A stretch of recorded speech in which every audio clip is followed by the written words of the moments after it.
Well, thank you so much. Can you guys all hear me okay? Awesome. Thank you so much for that introduction. Throughout my presentation, you're going to learn more about me because that is a part of my approach. I'm not going to tell you too much right now other than I love that I'm following the speech that I did because my rather traumatic experience through transition from peds to adult is what led me to want to become a therapist myself. And I love that we're talking more about that. And I love that she talked about everyone being able to benefit from therapy. I like to tell my own clients that the best therapists are the ones that get therapy themselves, and I firmly believe that. So I don't have any financial disclosures. My objectives today, a little bit I do want you to understand the potential use of therapy and the therapeutic relationship, because I believe that's where the power of therapy really is, with some accessing of care. I'm going to kind of talk more about how it relates to chronic disease management and do that by focusing on common themes that come up. And that includes personal identity, self-efficacy, grief, and body image. And really what I want to do here is have everyone leave with a practical understanding of what therapy looks like, as if you were a fly on the wall in the room.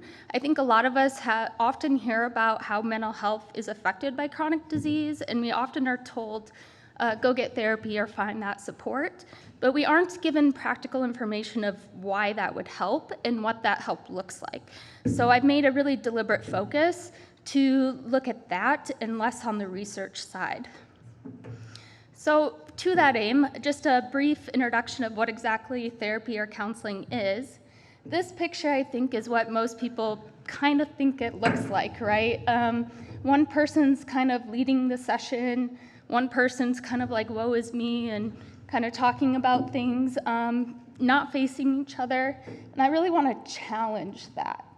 So it's professional and collaborative, and the professional side is important, that training that we get, and it includes professional counselors like myself, psychologists, marriage and family therapists, and social workers. All have a master's level or doctorate and clinical internships, so there's a lot of training that goes into it. But unlike other professional relationships, we really focus on the collaborative side. We are talk or dialogue based. It's our medicine, so to speak, or if you're a painter and you paint, for us it's talking and dialogue. It's that back and forth. We always value education and the idea that you can improve yourself always. There's no like you get to this point where you're an expert and understand, and that's really why it's for everyone and you can always benefit. We're wellness-based, so looking at the bio, the psycho, the social, and the spiritual, I think people think they're gonna come in and we're only gonna talk about emotions. We do talk about those things, but that's a very small part of what we do. We look at reducing distress related to experiences, thoughts, and emotions. We realize we can't stop bad things from happening. We can't stop difficult emotions from occurring. So instead, we focus on reducing that distress and then hopefully giving you tools to make that happen less frequently. And again, proactive and preventative. So we want to definitely see you if you're in a crisis, for sure. We also want to see you when you're doing really, really well and give you tools to be able to get through those difficult times. So I'm going to challenge that and say this is much more what it should look like. The couch is still there. If you want to lay down, you can. But really facing each other. You're going to see there's conversation bubbles above both of their heads. It's a give and a take. And while we might write down some information or try to help you with referrals, most of the time we're not writing, most of the time we're interacting with you. So how does this kind of intertwine with chronic illness? Well, in order to kind of show this, I decided to focus on 4 themes, which is a lot of themes for a 45-minute talk. So I'm going to be moving really quickly. And so if your experience with these themes is different than I discussed, that's absolutely normal, okay, and true. So I'm only scratching the surface. And in thinking about how to do this, I'm going to talk about my own personal experience as I talk about these themes. So again, my experience is one experience, and so don't think that if the interventions I talk about today don't seem like they'd be helpful for you, that therapy isn't helpful overall. So I want to start with personal identity as a theme, because this is something that therapy focuses on directly all of the time. And it's this question of who are you? Who am I? And what does this look like for me? So this is a really good way to think about personal identity and what healthy identity looks like. There's a bunch of concepts that kind of come together to form who you are. This includes things like personality traits. Are you introverted or extroverted? Your interests and your dislikes and how those things affect the choices you make on a day-to-day basis. Your social identities, race and culture, and having a chronic illness. Your career, your profession, your values, your family roles. All of these things really come together to identify who you are as a person. And so when we think about this in mental health, what is a healthy identity, right? We're all very unique and there's lots of things that come together. Really what we want to think about is we want this to be balanced and we want it to be consistent. So we want your ideal identity, how you perceive yourself, to be expressed in the way that you're living your life. So we want it to be stable, not in that we never evolve and change. Education and always changing is a part of life. But if your identity is changing on a day-to-day, week-to-week, month-to-month basis, that instability is really difficult to deal with. So we want it to be balanced and we want it to be generally moving in a stable direction. And I think really the cornerstone of it all is that any disconnect between a person's desired sense of identity and their actual lived experience is going to cause some mental health struggles. So when we think about this in the perspective of chronic illness, many times you probably have heard the word illness identity. And I think sometimes it's used in ways that's difficult to understand or that can make the patient or the person who's kind of discussing this feel like how they view their illness could be wrong or maybe detrimental. And so I want to look a little more at this because really all it is referring to the degree of which you integrate your illness into your identity and the way you view your illness as a part of your identity. So limited integration, meaning if you try to deny that your illness exists and put it in a corner and try to live your life without anyone knowing it, you're likely maybe to not do all of your cares to the way that maybe would be the most healthy. You're kind of living a mask and you're walking around like a different person, and that's really exhausting, even on the best of days. And so that's a difficult place to live. That's a difficult place to kind of go through life.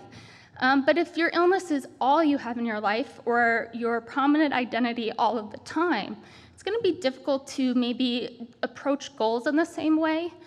Symptoms might be harder to manage. And I think it's important to say that that doesn't mean that your symptoms are worse because of you. That is not at all what's happening. But if your illness is constantly on your mind, it is more difficult to find other ways to cope with those symptoms. So therapy kind of comes in and tries to find balance with this and tries to put identity back together by incorporating the illness instead of separating it off or making it the total part of who you are. We recognize that it's present in all themes, so this is why I'm starting with this, because it's going to show up in everything else I talk about today. And really, we're looking at developing your strengths and your interest in the resources that you have so that you can integrate that illness, because illness does change some of your strengths and your abilities. And so we have to adjust for that. And counseling takes the point of view of we're going to find the things you're really good at, and we're going to find a way to make that supplement the things that are really difficult about your illness. So I'm going to talk to you today about my identity integration. I'm not going deep, I'm going very quickly. So if it sounds like I mastered this overnight or I got here really easily, that is not the case, and it's something I'm still really working on. So you can see in the picture all the way over where I'm a little toddler. I'm a teacher's kid. So I'm in my mom's classroom at that time as a toddler pretending to teach the class. And I'm talking about my interests and values and personality in this section. And you might already see that what I'm doing right now is pretty in line with what I was doing as a toddler or pretending to do. So I think this is a good example of my interest in the skills that I naturally have, taking the lead or being a little bossy, being empathic, wearing my emotions on my sleeve, but therefore being able to see that emotion in others, and verbal and reading skills. Do not ask me to do any math, and how this is kind of connecting. And then I had my patient identity, and this is never going to go away, right? So it's important that we recognize it and we don't throw it away. For me, this includes diagnoses like EGPA, it's a vasculitis condition that's rare, mast cell activation, and a bunch of secondary diagnoses underneath that led to some intestinal failure. And the interventions that help me deal with these things, along with the symptoms that they're treating. So for me, that includes severe lung disease and having to be on TPN. My slide says 11 years. I realized the other night that it's 12 years of TPN, and I had enteral nutrition before that. And so all of those interventions come together to form that identity, and it's not just the physical experience, but the way my life has to change to make those interventions possible can all kind of fit into that bubble. And then we have the patient advocate side. And for me, this really developed in a time of a lot of distress. I was in the hospital for hundreds of days at a time, getting out for a few weeks and having to go back in. I was having to drop out of college, which for me, being academic-minded, was like what gave me purpose. And I was really struggling, and my patient identity was really the only identity I had. And my palliative care doctor, who is pictured there under that patient advocate picture, recognized this, and she said, okay, we gotta do something about this. And we started really small. She said, will you come, I know you're admitted, will you come talk to a few med students in the hospital in between your infusions and just tell them about your experience, right? So that's where we started. And from doing things like that, I realized, oh my gosh, I can find a way to make this meaningful for me, and that's in line with my interests, because I like to do these things in general. If you're someone that doesn't like to talk to people, then this might not be how to integrate your illness, but I promise you there's ways to do that. And so for me, this really grew, and the picture there, I'm standing with who was at the time Governor Branstad of Iowa, and we had helped to facilitate a Palliative Care Act in the state of Iowa. So being able to do really cool things like that, in addition to things like speaking here. And that really made me feel like my illness was important. But I was still missing this idea of normative impact in the world, or the career side. And that's when kind of wanting to become a therapist, and through my own experiences, took me there. Again, it's in line. I like to talk about emotions. I am an emotional person. I've been blessed with a lot of support in my life, and so I can help to facilitate that in others. And for me, it made a lot of sense. And that's when I got to this meaning-making purpose. And that's really what we're looking for. Incorporating your illness, your strengths, your resources, and helping you to make meaning out of that experience. And therapists are really good at helping you find that and navigate that area. So again, I'm doing quick transitions because of time, but I wanted to talk now about self-efficacy, and you're gonna see identity come back in this area.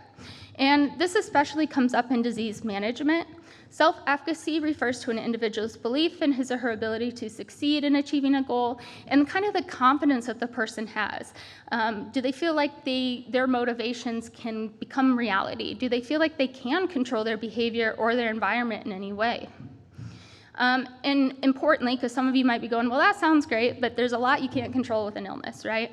So what exactly does that mean? You can't control these things.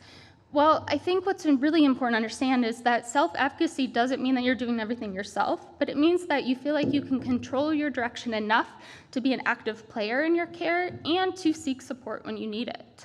And so that can look like, getting new skills to be able to access your own port, or learning new tools to succeed, or being willing to go to another person and say, I need additional support. In some of my examples, you've seen some of this come through, but self-efficacy is really closely tied to adhering to routines, to participating in appointments, feeling comfortable speaking up and saying, I can't be on TPN 22 hours a day. That's not going to work with everything else I'm doing. We have to regroup here. And feeling confident to be able to say that out loud in the room comes from feeling like you have some sort of control over your experience. And we experience a lot of things through chronic illness where we feel like the control is taken away. And so getting some extra support and learning to take that control back is really, really helpful. And if you're a provider, helping to facilitate that belief that you can have some sort of control in the people that you treat or interact with is really important. So what exactly does this look like in reality? And this is where my story comes into play. So these are my daily IV medications and bags that I'm managing. And it's a lot. And I have to manage these things even when this is my internal experience, right? If you are not someone who's on these treatments, or a provider, or you work with supplies, if you've ever come home late at night from a meeting or a party and thought to yourself, I can sleep in my clothes just this one night, it won't matter if I don't brush my teeth this one night, you have a little taste of what it really feels like to be in this position and how your sense of control can slip away. It also comes up a lot in healthcare decision making. This is a favorite meme of mine, trying to keep all my conditions in check. So for me, the one on the left is pulmonary and my lung disease. The one in the middle always coming at me is nutrition support. The pesky little guy in the corner, that's infectious disease, always there to kind of pounce at the worst times, right? And so I'm constantly like fending everything off, and that's exhausting. That's a lot to take on. And so it's really easy to kind of have that sense of control, like anything I do can make a difference when that's my day-to-day experience. And when we're talking about decision-making in healthcare, this is often how patient-centered care kind of occurs. I know it's not the goal, right? But it's this idea of the patient being pulled all directions. I'm going to give you a little example from a recent line infection. Going into the hospital and having infectious disease come in, we got to take that line out. You know that line being in there can kill you. It's got to come out right now. About 2 minutes later, GI walked in. Do not take that line out. We're going to treat that with antibiotics. You're losing access. It's got to stay in. Okay? Then comes in the hospitals. Oh, you've been on TPN for 12 years? We got to stop that right away. You can't go home on TPN. I mean, okay. And then in comes pulmonary or vascular. We can't take you off those medications. I know they increase infection risk, but have you seen your progression? Okay. So they all walk out, right? And then everyone kind of looks at the patient like, what are we doing here, right? And so, self-efficacy looks like saying, hey, Ollie, come back. I'm not making this decision on my own, right? Talk to each other. And that's hard to do in a hospital system when they're going to fight it. We don't do that here. We don't have time for these meetings. These people aren't in the building. And so sometimes self-efficacy looks like really helping to make that communication come together. Okay, so that sounds great, but how does therapy actually help that, right?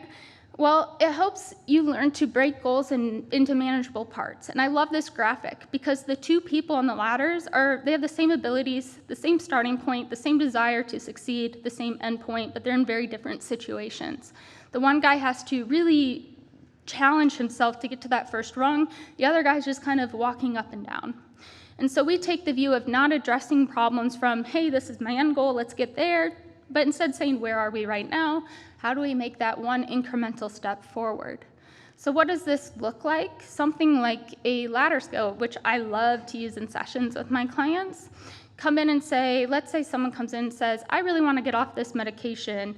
It's helping a lot of my symptoms, but it's causing a lot of side effects, and I need to get off of it, right? And I'll ask them, well, where do you think on a scale of 1 to 10 you fall on this? And a lot of times they'll say 0, 1, I'm on the medication. And through some questioning, I'll get them to realize you're not at 0. If you're thinking about life off this medication, if you're picturing challenges and you're trying to gear yourself up to be successful, you're doing work and you've made progress. Your level of change is moving. And so maybe we come to the realization we're more at like a 2 or a 3. My next question to them is going to be, what do you think a 4 looks like? Because I don't know what they think their 4 looks like or what their understanding of meeting their goal looks like. And if we're starting off on different paths from that perspective, we're not working collaboratively together. And then I'm going to say, okay, well, how do you think you get from 3 to 4? And then we're going to really just focus all our efforts on that and take it rung by rung. Because every time you get that number up, you increase your confidence and the ability you have in yourself, and it makes it that much easier to make more changes in the future. It also looks like having help making sense of what's in your mind. So I love this picture because a big thing in therapy is we do not give answers. We don't advice give. We firmly believe you're the expert and your lived experience is what matters most, and you have the answers inside of you. They're usually just jumbled up because so much is happening and so much pressure is on you. So therapy is a lot of just trying to help you and assist you in making sense of what you know. And so this can look like role-playing, pretending to be a physician in an appointment and having someone talk through what they want to tell their doctor. And that way, the first time they're talking about these to someone else in kind of maybe a little bit of an adversarial position, hopefully not, but sometimes that is the case, isn't when it's really happening. And you can make new connections. Or we can do mind mapping tips. Maybe the goals most important to you are reducing pain and going to summer camp. And it's hard to see how those are connected together. Well, we might do an activity where I say, for 2 minutes, you're gonna write down everything that comes to mind about your pain. It doesn't have to seem to make sense, it doesn't have to be connected, and we'll do that. And at the end of the 2 minutes, we set it aside and we do the same for camp. Are there similarities in these? Are there things that are on one list but not the other? And that can help you to see new connections that maybe weren't as obvious before. Now we're to some of the more tough ones, and that's grief, but it's one that I think is really important with chronic illness that we talk about. First, grief is a natural response to loss and a universal experience. Whether you're born in North America, South America, Europe, Antarctica, you're going to experience grief, and no matter what culture you are a part of. It's a normal part of life, no matter what other things are happening, whether you have a chronic illness or not.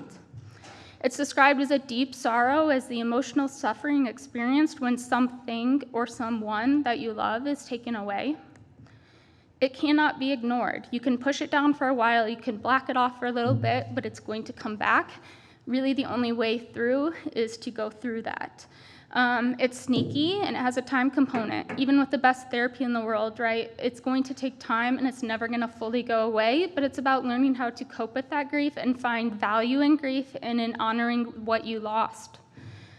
Many emotions exist behind grief, and I think this is really, really important. A lot of times in our life, people ask you, how are you today? And most of us give one emotion, right? I'm good, I'm sad, I'm happy, I'm frustrated. We are never experiencing one emotion at a time. We're always experiencing a bunch of them. And with grief, this is particularly the case. And a lot of the times when we're talking about grief that's a little bit different than maybe a loss of a person, that could be harder to recognize. It looks more like anger or sadness or frustration. And as we work with that emotion, we start to realize there's a lot of grief underneath there. And that's really what needs to be addressed if we're gonna deal with the other emotions closer to the surface. And therapists are really good at identifying that and getting to that. Grief is experienced repeatedly. So again, with chronic illness, just because you have a chronic illness doesn't mean you're not experiencing things like a death of a grandparent or a change in a job. And so it's important to know that you're likely experiencing more grief, and this is complex or compounded. And therefore, it's even more important that you're getting that assistance to cope with it. So what did it look like for me? Grief looked like the loss of favorite activities. So I've been water skiing my whole life before I went to kindergarten, and 12 years ago that had to stop, right? And swapping water skiing in a lake to, cooling off in a kiddie pool is a far cry. And every summer we go to the lake, and every time I get on a boat, I'm coping with grief. That grief is rising back anytime I'm on the water. And having to deal with that and find value even in other activities on the water can be really difficult. For me, it also looked like missed milestones. The secret is out because I'm here and I've told you about my job as a counselor, but for a long time I wasn't able to get to this point. It took me 12 years to finish what most people finish in about 8 years or even less. And so watching peers graduate and being in the audience, even though my heart and my mind were just as capable as them to accomplish those things. And that's a lot of grief to be behind. And it also included losing friends who were really dear to me. And Haley Royko was my best friend, and she was born a week before me. She was the first person I met with my same diagnosis, and she was a support person for me, which I think you can see here. The picture all the way on the right is one of my favorites at Muscle Beach. I had just had a major surgery, had a huge incision, and I'd sent her a message like, I can't go to the beach, I'm a freak, everyone's gonna stare at me. And she sent this picture in an email a few minutes later that said, we'll go to Muscle Beach because you're strong. And she had kind of photoshopped us, right, with everything showing. And so when she passed away, it wasn't just losing a best friend, it wasn't losing someone I saw myself in, who was in the same position as me and therefore could be me, but it was also losing a support person. So how does therapy help us kind of process this grief? While it can look like advocating for making enjoyable activities that are possible, even if it means a lot of advocating. So for me, this looked like marching band. I've played clarinet my whole life, and I've been marching band my whole life. And when I went to the University of Iowa, I wanted to continue to do that. So the picture with the thumb up, I know it's hard to see, but I'm actually hooked up. I had my pump in one side of my breast pocket and the infusion bag in the other. And so I marched in front of a stand of 80,000 people while I was running an infusion of IV medications. And no one knew. And this picture was taken that day by someone out on the field. And so making this happen was difficult, right? The university had a lot of questions about, is that safe? How do we manage this? You're gonna be running onto the field. How does that work? My GI team was definitely concerned about it at first. Sterile things, dealing with pump beeps, all of that. It was hard. The easy thing would have been to say, that's just not possible now. And therapy helps you learn how to advocate for yourself, and they join you in that advocating process and say, hey, look, this is really important to her mental health and therefore really important to her physical health. We need to make this happen. It also looked like being supported and finding ways to make sense of the grief that I was experiencing. I have strong verbal skills and reading skills. It's what I do best, and I couldn't put it into words. And therapy really helped me look at other ways of making sense of this. And that included, watch movies, find quotes, look at music, try to find a way to express yourself. And one day I finally did through a song by Adele called A Million Years Ago. In listening to this song, I felt like I finally had a way to express what I was feeling like people didn't see me in the same light, were looking at me differently, feeling like every time I tried to achieve something, I was being held down. I wasn't able to achieve the greatest dreams that I had because of what was happening, and I couldn't express that fully. And I'll read a few of the lyrics because they really speak to me. I know I'm not the only one who regrets the things they've done. Sometimes I just feel it's only me who never became who they thought they'd be. I wish I could live a little more, look up to the sky, not just the floor.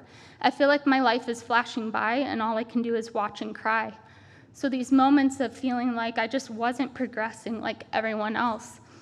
And it didn't stop there, right? That was a pivotal moment for me, finding that. But what's important is being able to share that with the people closest to you. You already know what grief feels like. You're living it every day, but being able to share that with people who are supporting you is just as important. So I was encouraged in sharing that. And so I went to my mom one day, who's in the room, and I said, I just want you to listen to this song. Can we just stop and listen to this? And so we stopped and I played the song. We were silent through the whole thing. At the end, we looked up at each other. We were both crying. And that's all that had to be said. We didn't really talk about it. We hugged and we moved on, and we had this shared experience of understanding what my experience of that grief was, and likely her caregiver experience of seeing my life change. And that moment was super powerful in being able to kind of cope with some of that grief. And so therapy can kind of come alongside you and say, let's find a way to express that makes sense to you, because that's going to be different for every person. It also looks like finding ways to honor Haley. So Haley loved to make mini buddies. She made the ugly doll one there on the left for me after one of my surgeries. And she loved to make these for other people who were adjusting to these new devices. And although it's really hard to do this because supplies are so very limited, when I do have supplies, I love to do this. I made the mini one, and I love to make these and give them to kids. And every time that I do that, I feel like her legacy lives on, and I cope with her grief in that way. She also loved advocacy. So every time that I do something like this, I know that Haley lives on. And so finding ways that I can make her memory stand out is important, and we're doing that today after my presentation. And so moments like that and being supported in doing that is really powerful and helpful. So this is a difficult transition to kind of move straight to body image, but again, I wanted to address as many themes as possible so that hopefully everyone in this room sees something they're struggling with represented in this presentation. Body image just described how an individual sees their body, but also their perception of this experience and the emotions they're having at the time of feeling this way. It's closely tied to identity. That part we talked at the beginning, who am I? Is what I'm feeling on the inside and see myself as, is that being expressed in my outward appearance? It has a very strong connection to mood states. If you're really struggling with depression or really anxious, it's unlikely you're going to look in the mirror and be really satisfied in what you're seeing. And it's important to understand that relationship. So therapy is a lot of education on these types of connections so that you can start to look at it in a new way and see, okay, part of this is just, I'm dealing with a lot right now, and this is affecting how I'm looking at my body image and me and how I see myself. Trauma experiences, if you had a really traumatic procedure, getting a device implanted, and then you look at it day in, day out, and you're always using it, you're often being reminded of that. And the way you perceive your device in your body is going to be affected.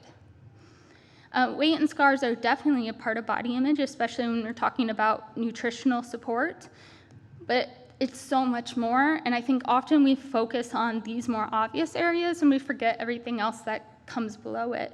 This can include, having a leak of a tube and it making your shirt wet and feeling like that's all anyone is seeing. Or maybe medication side effects like dreaded prednisone and the changes that causes, right?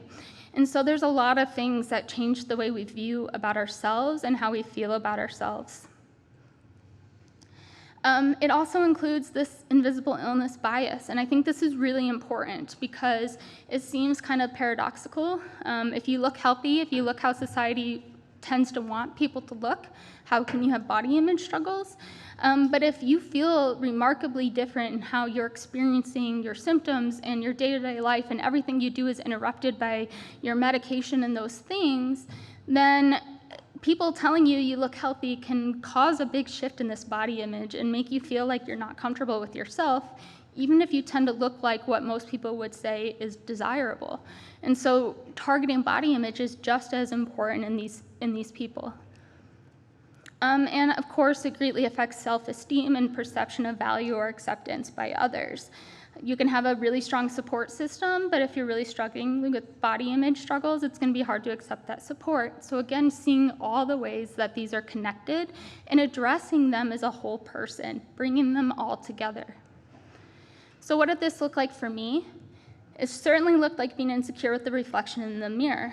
This is me on any sort of tube feeds. And distension is something I struggle with, and it looks like something else that can happen to young women, which is not always fun. I love to shop and clothing, but my pant drawer is also overflowing because I have multiple sizes of every pant that I own because I'm never exactly sure how big my stomach will be at the time that I need to wear it. It also includes trying to hide what was, in my opinion at the time, the largest peg ever inserted. I don't know if that's true, it felt that way. And learning how to hide that under clothing. For me, this comes up a lot, this idea of not looking like you're sick. In this picture, there's some evidence because the shirt I'm wearing is showing my line.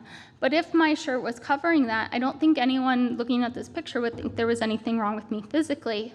The interesting thing about this picture is at the time it was taken, I was feeling really sick. And progressively through that day, it got worse and worse, and I ended up in the ER later that day.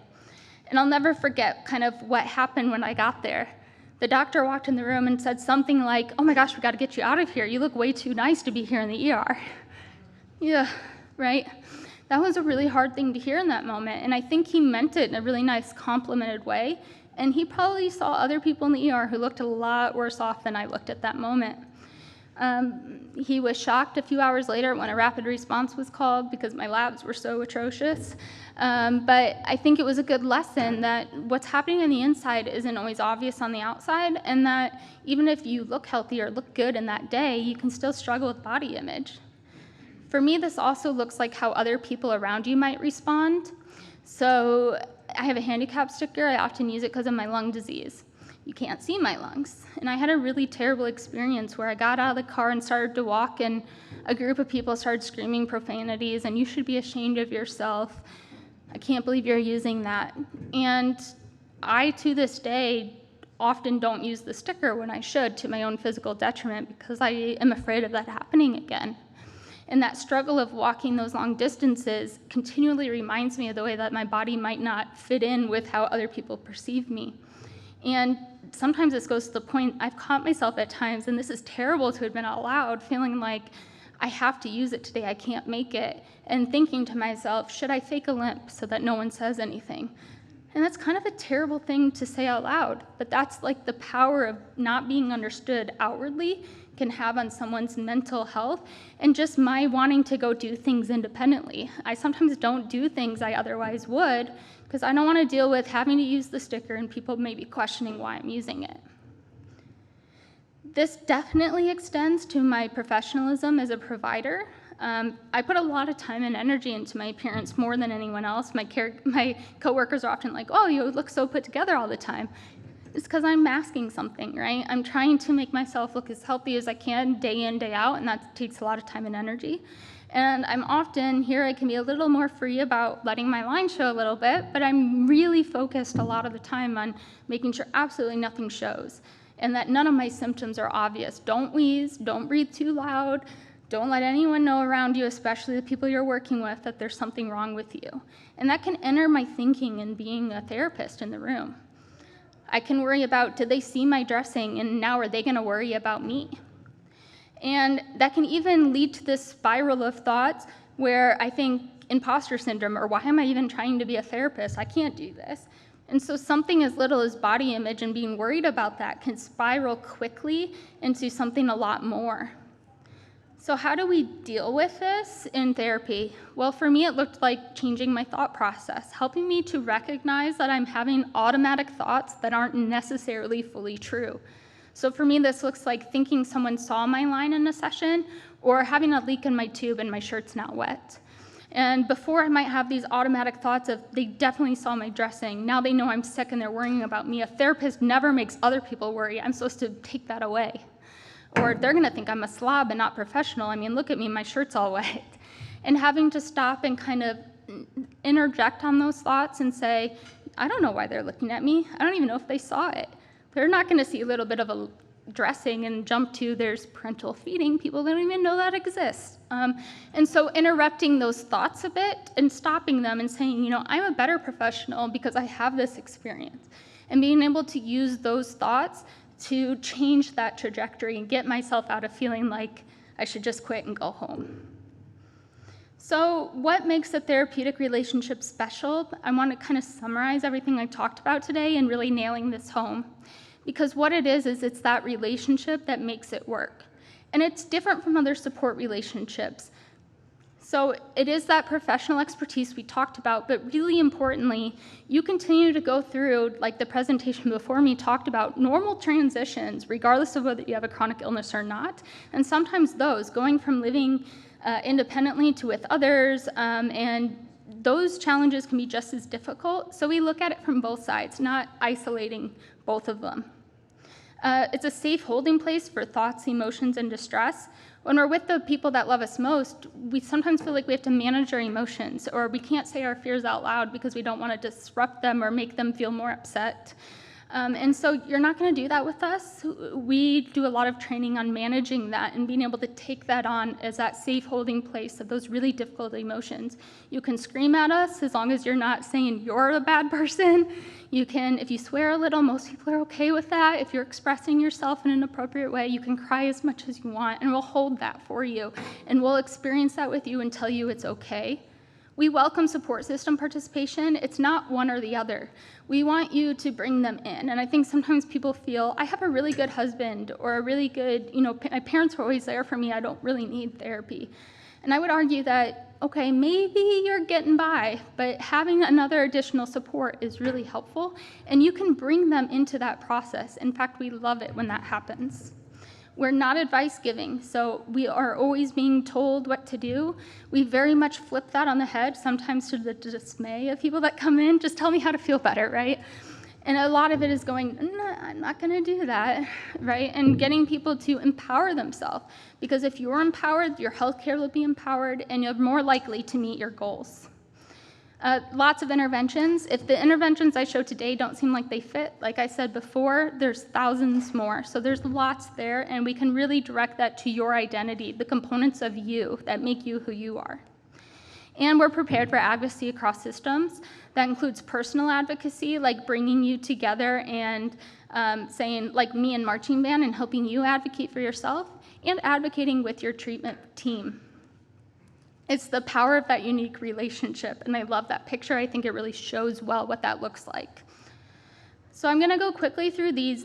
The slides will be posted later if you wanna return, but just kind of the tips for accessing therapy. Like the presentation before me said, talk to your providers, they can help you with referrals. You can also cold call therapists and they can help you with referrals. So you don't have to go somewhere else first if that's really overwhelming. Call around. There's lots of financial assistance and pro bono services. Therapists spend a lot of time really fighting for social equality and therefore have a portion of all of our clients that are either pro bono or sliding pay. So those spots are available, but they go to the people that call and ask for them. Explore online options like telehealth, especially if you're rural or you can't get out of the house or it's difficult to do that. And think about group options if financial is also an issue, because that does tend to lower the cost. And explore directories. So I love psychologytoday.com. You can go in, put in your zip code, the type of provider, even like I only want a female or I only want a male, and the issues you're struggling with, and then it's gonna pop out providers in your areas that are taking new providers. And above all else, remember that one size doesn't fit all. Anytime the power of anything is a relationship between two humans, not everyone is going to be a match. And so if the therapist you go to first or the therapist you've had in the past didn't fit, please, please, please, I'm sorry for that bad experience, but I'm gonna say it over and over again, try another therapist. I myself have had things not work with clients I've had, and they switch to a coworker in my office and they do great, and that's okay. You're not gonna hurt our feelings. We want you to succeed and we want our time to be valuable. And so if it's not fitting, we would encourage you to find someone that's a good fit. So I'm sorry if you've had a really bad experience, and I'm really gonna encourage you to try to find another and have another experience, because I truly believe therapy is for everyone. Thank you.